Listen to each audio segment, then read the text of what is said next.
이사야 8장 2절 묵상입니다. 8장 9절 말씀. 너희 민족들아 함성을 질러 보아라. 그러나 끝내 패망하리라. 너희 먼 나라 백성들아 들을지니라. 너희 허리를 동이라. 그러나 끝내 패망하리라. 너희 허리에 띠를 띠라. 그러나 끝내 패망하리라. 8장 14절 말씀. 그가 성소가 되시리라. 그러나 이스라엘의 두 집에는 걸림돌과 걸려 넘어지는 반석이 되실 것이며 예루살렘 주민에게는 함정과 올무가 되시리니 시리아의 침공과 유다와 이스라엘이 황폐해질 것에 대한 예언입니다. 주목할 교훈은 이러합니다. 어떤 나라가 하나님의 권면을 거부하게 되면 그 나라는 하나님의 징계를 받게 됩니다. 그러나 그 나라에 환란이 홍수처럼 밀려든다 해도 하나님을 믿는 사람들은 주께서 안전하게 보호해 주실 것입니다. 이스라엘이 그리스도를 거부했을 때 그분은 그들에게 걸려 넘어지는 돌이 되었습니다. 이 구절은 복음에 대한 거절과 불신을 고집하는 모든 사람들에게 적용되는 말씀입니다. 하나님의 말씀에 불순종하게 되면 사람들은 그 말씀에 걸려 넘어집니다. 이사야 9장 9절 묵상입니다. 9장 2절 말씀. 그가 맹행하던 백성이 큰 빛을 보고 사망의 그늘진 땅에 거주하던 자에게 빛이 비추도다. 9장 6절 말씀. 이는 한 아기가 우리에게 낳고 한 아들을 우리에게 주신 바 되었는데 그의 어깨에는 정사를 메었고 그의 이름은 기묘자라 모사라 전능하신 하나님이라 영존하시는 아버지라 평강의 왕이라 할 것입니다. 이스라엘의 유일한 희망, 거룩한 아이 그리스도에 대해 예언해 줍니다. 주께서 이스라엘을 벌하시겠다는 예언이 나옵니다.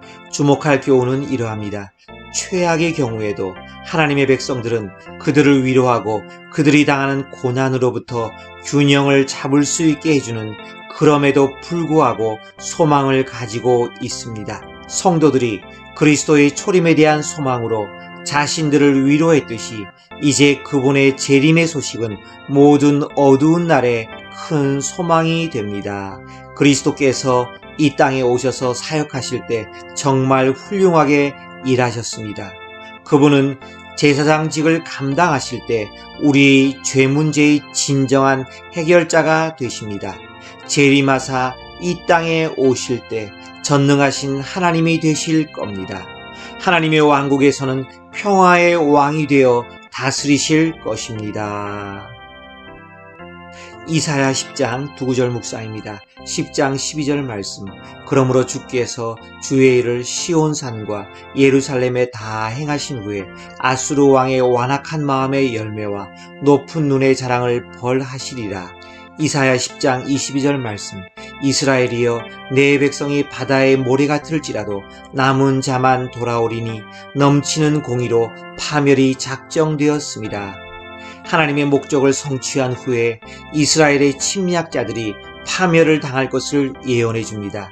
하나님의 백성에게는 새로운 위로가 주어집니다. 주목할 교훈은 이러합니다. 하나님은 때때로 그분을 전혀 섬기지 않는 우상 숭배의 국가를 사용하십니다. 그분을 진실과 진리로 섬기지 않는 위선적인 나라를 징계하십니다. 하나님께서 이 우상 숭배의 국가를 사용하신 후에는 반드시 이 국가에게 심판을 내리십니다.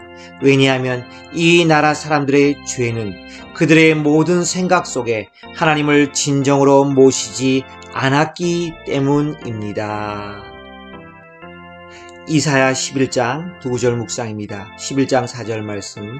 공의로 가난한 자를 심판하며 정직으로 세상의 겸손한 자를 판단할 것이며 그의 입의 막대기로 세상을 치며 그의 입술의 기운으로 악인을 죽일 것이며 11장 9절 말씀. 내 거룩한 산 모든 곳에서 해됨도 없고 상함도 없을 것이니 이는 물이 바다를 덮음같이 여호와를 아는 지식이 세상에 충만할 것임이니라. 다윗 왕국에 대한 예언이 나옵니다. 이스라엘이 장차 회복될 것을 예언해 줍니다. 주목할 교훈은 이러합니다. 우리가 고난을 맞이하는 시기에 가장 큰 위로는 바로 이것입니다. 이 땅에 장차 의와 평화의 왕국이 도래한다는 소망입니다. 이 땅의 왕으로서 충분한 자격을 지니신 그리스도께서는 장차 보좌에 앉아 온 세상을 다스리실 것입니다. 이렇게 될 때 하나님의 백성들은 악으로부터 또한 악에 대한 두려움으로부터 영원히 구원받게 됩니다. 이 장에 기록된 내용들은 그리스도의 초림 때에는 일어나지 않았습니다. 그 후 이스라엘은 흩어졌고 그리스도는 죽임을 당했습니다. 왕으로 오신 메시아는 백성들에게 거절당하셨습니다. 그러나 그분이 영광 가운데 재림하실 때 그분의 지상 왕국이 세워질 것입니다. 이사야 12장 두 구절 묵상입니다. 12장 2절 말씀. 보라, 하나님은 나의 구원이시라. 내가 신뢰하고 두려움이 없으리니 주 여호와는 나의 힘이시며 나의 노래시며 나의 구원이심이라. 12장 3절 말씀. 그러므로 너희가 기쁨으로 구원의 운물들에서 물을 기르리로다. 다가오는 왕국에 대한 찬양의 노래가 기록되어 있습니다. 주목할 교훈은 이러합니다.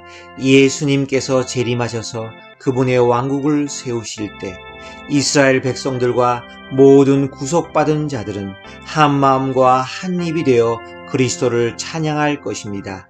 그렇지만 그리스도인은 이 미래의 왕국이 세워질 때까지 찬양을 미루거나 기다릴 필요가 없습니다. 왜냐하면 이 새의 뿌리가 되시는 그리스도에 의해 이미 하나님의 진노는 돌이켜졌기 때문입니다. 그러므로 모든 성도들은 그리스도만이 나의 평화이십니다. 언제든 이렇게 노래할 수 있습니다. 아멘. 여호와께서 다스리시니 스스로 권위를 입으셨도다. 여호와께서 능력의 옷을 입으시며 띠를 띠셨으므로 세계도 견고히 서서 흔들리지 아니하는도다. 주의 보좌는 예로부터 견고히 섰으며 주는 영원부터 계셨나이다. 여호와여, 큰 물이 소리를 높였고 큰 물이 그 소리를 높였으니 큰 물이 그 물결을 높이나이다. 높이 계신 여호와의 능력은 많은 물소리와 바다의 큰 파도보다 크니이다. 여호와여, 주의 증거들이 매우 확실하고 거룩함이 주의 집에 합당하니 여호와는 영원 무궁하시리이다.